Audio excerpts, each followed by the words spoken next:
سے دور رکھا جائے گا اور یہ ملاقات نہیں کروائی جائے گی۔ سہیل افریدی کے خلاف جی ایک پروپیگنڈا بھی کیا گیا، اور ڈان نیوز کے جی سینئر صحافی علی اکبر، ان کے نام سے سہیل افریدی کے خلاف پروپیگنڈا کیا جا رہا ہے کہ وہ منشیات کا کاروبار کرتے ہیں۔ میں نے آپ کو 3-4 روز پہلے یہ خبر بتائی تھی کہ اسلام آباد میں بیٹھے ہوئے صحافی پشاور میں سینئر صحافیوں سے فون پر بات کرتے ہیں اور کہتے ہیں کہ یار کوئی سکینڈل تے دسو سانو، ہمیں بھی کوئی تمغہ ملے، حسن کارکردگی کا اعتراف کیا جائے کسی پلیٹ فارم کے اوپر۔ اور ایک فیک خبر جو ہے وہ سہیل افریدی صاحب کے حوالے سے آئی، جس پر علی اکبر نے پھر یہ وضاحت کی کہ کسی تقریب کار نے میرا اور میرے ادارے کا نام غلط استعمال کرنے کی کوشش کی۔ سہیل افریدی خیبر پختونخوا کا منتخب وزیر اعلیٰ ہے، ہمارے ان پر لگائے گئے جو ان کے اوپر الزام ہیں وہ ثبوت موجود نہیں، اور یہ من گھڑت الزامات ہیں، اور میں اس کی مذمت کرتا ہوں۔ تو یہ علی اکبر کی طرف سے سر ایک وضاحت بھی آ گئی۔ اور پھر آپ کو یہ بھی خبر دیں کہ پاکستان میں ڈیجیٹل میڈیا کے اوپر بھی یہ جو سرمایہ دار ہے اس نے قبضہ کرنے کی کوشش کی۔ ایک پلیٹ فارم بنایا گیا نقطے کے نام سے، اور اس پلیٹ فارم سے بھی 37 کے قریب صحافیوں کو فارغ کر دیا گیا ہے۔ خبر کے مطابق یہ نقطہ جو ڈیجیٹل پلیٹ فارم ہے، کامران خان یہ اس کے روح رواں ہیں، اور پیچھے جو انویسٹمنٹ ہے بتایا جاتا ہے کہ ملک ریاض صاحب کی ہے، اور اس پلیٹ فارم سے 37 صحافیوں کو فارغ کرنے کی خبر آئی۔ کچھ عرصہ پہلے کامران خان صاحب نے ایک سٹوری کی، اور اس میں وہ پاکستان میں دودھ اور شہد کی جو نہریں جو ان کو نظر آ رہی تھی اس حوالے سے باقاعدہ انہوں نے پروگرام کیا، ایک ویڈیو ان کی جاری ہوئی۔ اور پھر دوسری طرف اگر یہ حالات ہیں تو پھر ایسا کیوں ہوا کہ 37 صحافیوں کو فارغ کر دیا گیا؟ سر اس انڈسٹری میں سب سے زیادہ استحصال جو ہے نہ وہ اینکرز کا ہوتا ہے، نہ وہ جو آپ کے سینئر پوسٹ کے اوپر جو لوگ ہوتے ہیں نا ان کا ہوتا ہے۔ اگر کسی کا استحصال ہوتا ہے تو وہ بیٹ رپورٹرز کا ہوتا ہے، کیمرہ مینز کا ہوتا ہے، کاپی ایڈیٹرز کا ہوتا ہے، ڈیسک پہ بیٹھی ہوئی جتنے بھی آپ کے جرنلسٹ ہیں ان کا ہوتا ہے، جو ٹیلی ویژن سکرینز کے اوپر آپ دیکھ رہے ہوتے ہیں رنگ، ان رنگوں کے پیچھے جو مصور ہے جس کا نام کبھی نہیں لیا جاتا۔ آپ نے ٹیلی ویژن چینلز کے اوپر اینکرز کو بولتے ہوئے دیکھا ہوگا، ان کے الفاظ جن کاپی رائٹرز کی امانت ہوتے ہیں یا تخلیق ہوتے ہیں، ہمیشہ ہم نے انہیں ہی زیر عتاب آتے ہوئے دیکھا۔ اب یہ 37 صحافیوں کو آپ نے فارغ کر دیا۔ عطا تارڑ صاحب جی ٹارزن بن کے آئے، اور انہوں نے کہا کہ میں بچاؤں گا ان 37 صحافیوں کو، اور انہوں نے کہا کہ اگلے 48 گھنٹوں میں ان کو نوکری دی جائے گی۔ اب یہ کریں گے کیا؟ ڈیجیٹل میڈیا کا جی ایک انہیں تجربہ ہے، انہیں حکومت کے مختلف پلیٹ فارمز کے اوپر ان کو استعمال کیا جائے گا، پی ٹی وی میں یا باقی جگہوں کے اوپر، اور پھر یہ حکومت کا بیانیہ جو وہ چلا رہے ہوں گے۔ میرا جو سب سے بڑا اعتراض ہے اس ڈیجیٹل میڈیا پر، جو نوکریوں سے فارغ ہونے والے صحافی یا جس طرح سے ان کا اتصال ہوتا ہے، دیکھیں جب حکومت آپ کو نوکری دیتی ہے تو پھر آپ کو یہ تیار رہنا چاہیے کہ آپ نے جا کر انہی کے بارے میں گفتگو کرنی ہے، انہی کے قصیدے پڑھنے ہیں، انہی کے لیے آپ کام کریں گے، اور اسکرپٹ بھی انہی کا ہوگا، اور آپ سے لکھنے والے ہوں گے، اور آپ ان کی تعریف کرنے والے ہوں گے۔ تو 37 لوگ جس طرح آزادی کے ساتھ پہلے کام کر رہے تھے، اب یہ آزادی ان سے چھین لی جائے گی، اور 48 گھنٹوں میں ان 37 لوگوں کو نوکری ملے گی، یہ اعلان کیا گیا ہے۔ لیکن ایک اور کام بھی پاکستان میں سر، آپ ٹارزن بن کے آ گئے، مسیحا بننے کی آپ نے کوشش کی اور ان کو نوکری دے دی۔ سر فریڈم نیٹ ورک کی رپورٹ کے مطابق انکشاف یہ ہوا کہ گزشتہ سال صحافیوں کے خلاف کارروائیوں میں 60% اضافہ ہوا ہے، اور کم از کم 142 واقعات رپورٹ ہوئے۔ متنازع قوانین کے تحت 36 مقدمات درج ہوئے، پریس کی آزادی میں کمی اور سیلف سینسرشپ میں اضافہ ہوا۔ اس کے علاوہ گزشتہ 9 ماہ کے دوران 17 ٹی وی چینلز، اخبارات اور ڈیجیٹل پلیٹ فارمز کے 456 سے زائد صحافی اور میڈیا پروفیشنلز اپنی نوکریوں سے محروم ہو گئے۔ اب کیا ان لوگوں کو بھی نوکریاں دی جائیں گی؟ آپ کو ایک موقع ملا، 37 لوگ تھے ڈیجیٹل میڈیا کے، اور ان کو کہا کہ آپ آ جائیں اور ہم آپ کو نوکری دے دیں گے، تو ان کو سر نوکری مل گئی۔ پاکستان میں سر ورکنگ جرنلسٹ کے لیے ہمیشہ سے یہ مشکل وقت رہا۔ آج صحافیوں کی بات ہو رہی تھی تو کچھ ویڈیوز میرے سامنے آئی، اور یہ ویڈیوز آپ بھی دیکھیں کہ ایک ریڑھی والا سڑک کے کنارے کھڑے ہو کر اپنے بچوں کی روزی روٹی کما رہا ہے، آپ ان کی دکانوں کو توڑ رہے ہیں۔ توڑیں، اگر کوئی انکروچمنٹ میں آتا ہے یقیناً ایک قانون ہونا چاہیے، سڑک کا بھی سر ایک قانون ہے، سڑک کے بھی کچھ حقوق ہیں، بالکل ٹھیک ہے، راہگیر جو وہاں سے روزانہ گزرتا ہے اس کے بھی حقوق ہیں، لیکن روزی روٹی کمانے کا اختیار اور ان لوگوں کو آلٹرنیٹ جگہ دینا یہ بھی سر ریاست کی ذمہ داری ہے۔ اگر آپ نے ان کے لیے آلٹرنیٹ جگہ مہیا کی اور اگر وہاں پر یہ نہیں جاتے، مارکیٹس نہیں بنائی جاتی، اوپن مارکیٹس پورے یورپ میں آپ کو ملیں گی، برطانیہ کے مختلف شہروں میں اوپن مارکیٹس بنائی جاتی ہیں، اور ایک جگہ کونسل کی طرف سے مختص کر دی جاتی ہے، اور وہاں پر یہ اپنے ٹھیلے، اپنے جو سٹالز ہیں وہ لگاتے ہیں۔ کیا پاکستان کی حکومت نے کوئی ایسا کام کیا؟ اگر نہیں کیا تو پھر کوئی حق نہیں ہے ان لوگوں کی ریڑھیوں کو توڑنے کا، گرانے کا، سامان اٹھا کر پھینکنے کا۔ یہ 37 صحافیوں کو تو نوکری مل گئی جو آج کے بعد آپ کے لیے کام کریں گے، آپ کے قصیدے لکھیں گے، آپ کے قصیدے پڑھے جائیں گے، آپ کے قصیدوں کی پروڈکشن ہوگی، ٹھیک ہے، لیکن ان لوگوں کے لیے بھی روزگار جو ہے وہ مہیا کرنا یہ حکومت کی ذمہ داری ہے۔ اس حکومت کی کارکردگی کیا ہے؟ پاکستان میں پچھلے 3 ماہ میں بیرونی سرمایہ کاری $447 ملین اور $751 ملین منافع باہر گیا۔ ہمارے ملک میں سرمایہ کاری بالکل نہیں آ رہی جی، اور ٹیکس کی چھوٹ اور مرضی کی قیمتوں کی چھوٹ جیسی شرائط پر بڑی مشکل سے اگر کوئی تھوڑی بہت سرمایہ کاری آئی بھی تو منافع اس سے 2 گنا باہر چلا گیا۔ تجارتی خسارہ بڑھ رہا ہے اور برآمدات وہی $2 ارب اور درآمدات $6 ارب سے بڑھ گئی، اور یہ جو فگرز ہیں وہ مزمل اسلم صاحب نے شیئر کی ہیں، ایک ذہین شخصیت، پاکستان تحریک انصاف کا اثاثہ، اور میں نے آپ کو پہلے بھی بتایا تھا کہ پاکستان تحریک انصاف میں مزمل اسلم صاحب سیاست سے بالا تر ہو کر یہ تمام جو فگرز ہیں وہ آپ دوستوں سے شیئر کرتے ہیں، اور انہیں عمران خان کی کابینہ میں ضرور ہونا چاہیے، اور آج یہ پاکستان تحریک انصاف کے پی چیپٹر ان کی حکومت کی کابینہ کا حصہ ہیں۔ آج پاکستان کے اندر جو سب سے اہم سوال ہے وہ ملک گیر احتجاج کا ہے۔ کچھ خبریں ایسی بھی آ رہی ہیں کہ 29 نومبر کو پاکستان تحریک انصاف نے آئندہ کا اعلان کرنا تھا اور یہ اعلان نہیں ہوا۔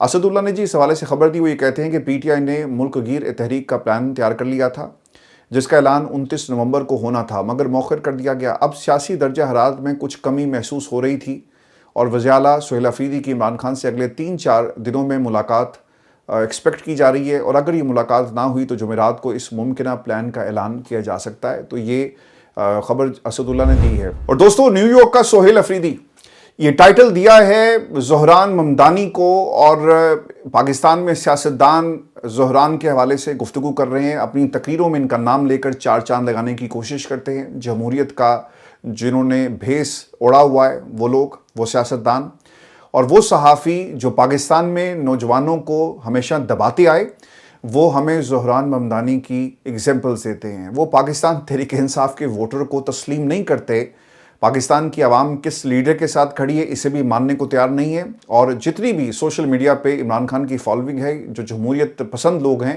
آپ انہیں تسلیم نہیں کرتے، بلکہ آپ کو امریکہ کے نوجوان جو ہیں ان کی محبت یاد آ رہی ہے۔ کچھ ایسے لوگ بھی ہیں، اور پھر کچھ ایسے لوگ بھی ہیں جنہوں نے ایسے کرداروں کو بھرپور طریقے سے جواب دیا۔ آسمان شرازی نے لکھا، یہ سنیں، اور یہ صحافت ہے کہ منافقت ہے؟ ہمارا نوجوان جو ہے انہیں نظر نہیں آتا، وہ ان کا دشمن ہے، لیکن امریکی نوجوان ان کے قصیدے پڑھتے ہیں، اور ان کے بارے میں کیا لکھ رہے ہیں کہ زہران ممدانی ایک نئی تاریخ رقم کر دی۔ نیو یارک کے میئر کے الیکشن نے ثابت کر دیا کہ لوگ سماجی انصاف کی جدوجہد میں بائیں بازو کی سیاست میں کس حد تک دلچسپی لے رہے ہیں۔ نوجوانوں کی بڑی تعداد نکلی اور زہران ممدانی کے لیے ووٹ کیا، جو کثیر اللسانی، کثیر النسلی نیو یارک شہر میں اپنی پہچان بنانے میں کامیاب ہو گیا۔ اور سمینہ نے جی اس کا جواب دیا۔ سمینہ یہ لکھتی ہیں کہ پاکستانی جعلی دانشوروں کی 2 نمبری دیکھیں، دوسرے ملکوں کے نوجوانوں کی پسند پر خوش اور اپنے ملک کے نوجوانوں کو کلٹ کہتے ہیں۔ ادھر ووٹ سے کوئی طاقت کے خلاف جیتے تو خوش، یہاں ووٹ چوری کے جواز پیش کرتے ہیں، وہاں کوئی سسٹم کے خلاف چلے تو شعور، اور یہاں کا نوجوان گمراہ اور بدتمیز بنا دیا جاتا ہے، اس کو بدتمیز کہا جاتا ہے۔ تو سر یہ ہماری صحافتی منافقت ہے جو ہم ہمیشہ سے کرتے آئے، اور پاکستان میں آپ کو ایسے بہت سارے کردار جو ہیں وہ مل جائیں گے جو یہ کام کر رہے ہیں۔ ایک اور بات تیمور جھگڑا صاحب نے کی، اور پھر اس کے اوپر میں آپ کو جو کچھ میئر لندن کرتے رہے اور صادق خان صاحب، اس کے حوالے سے بھی میں آپ کو کچھ باتیں آپ کے ساتھ میں شیئر کروں گا۔ تیمور جھگڑا صاحب یہ کہتے ہیں کہ نیو یارک کے الیکشن نے ایک اور فرق بھی دکھایا کہ امریکہ کے صدر اور امریکہ کی اسٹیبلشمنٹ نہیں چاہتے تھے کہ زہران ممدانی الیکشن جیتے، لیکن نتیجہ آیا تو کسی نے فارم 45 کو فارم 47 میں کم از کم نہیں بدلا۔ تو یہ ایک کمپیریزن جو ہے وہ پاکستان کے اندر کیا جا رہا ہے۔ مختلف ٹیلی ویژن چینلز کے اوپر باقاعدہ اس کے اوپر شوز بھی ہوئے، جس میں سوال یہ تھا کہ کیا ممدانی کی جیت اس بات کا اشارہ ہے کہ دنیا سوشلسٹ بیانی کی طرف واپس مڑ رہی ہے؟ دیکھیں حالات تو سر اسی طرف جا رہے ہیں نا۔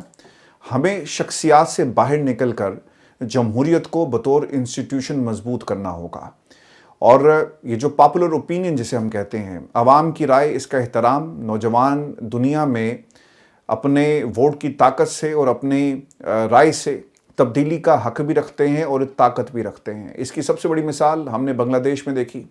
اس کے بعد یہ سلسلہ شروع ہوا انڈونیشیا اور پھر دیکھتے دیکھتے دنیا کے مختلف ممالک کے اندر آپ کو نوجوان نے جس طرح قیادت کی وہ ہمیں نظر آیا۔ تو دوستو دنیا میں خاص طور پہ پاکستان میں اس جیت کو اسٹیبلشمنٹ اور ڈونلڈ ٹرمپ کے خلاف ایک بڑی جیت تصور کیا جا رہا ہے۔ دوستو یہ ہماری آج کی ویڈیو تھی، اپنے کمنٹس ضرور بھیجیے گا، چینل کو سبسکرائب کرنا مت بھولیں، اجازت دیجیے، اللہ نے کے بعد۔